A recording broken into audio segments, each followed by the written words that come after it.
Autodesk Falcon programoje matuosime, kaip ekonomiškai mūsų automobilis važiuoja oro sraute. Tam, kad įsikeltumėte į programą savo modelį, paspauskite bet kur joje, tuomet Models, tuomet Import ir susiraskite čionai padarytą savo modelį STL tipu.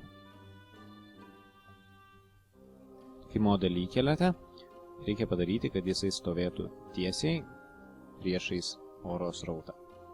Tam paspaudžiame bet kur, Analysis, Orientation ir sukame jį tol, kol matome atsistojus tiesiai priekin.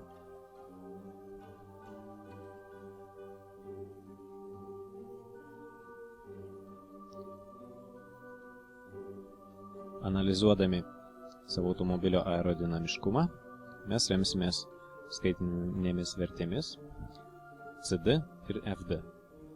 CD yra pasipriešinimo oro srautui koeficientas, o FD yra jėga reikalinga įveikti oro srautą, matuojama niutonais.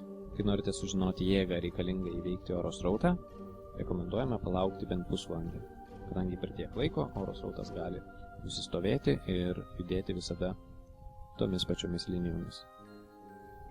Apie tai, kad oro srautas jau nusistovėjo ir jėga greičiausiai nebesikeis, galime suprasti iš apačioje esančio grafiko, kai vidutinis pasipriešinimo oro srautui koeficientas sutampa su momentiniu, tuomet mūsų pasipriešinimo oro srautui reikalinga jėga greičiausiai nebesikeis.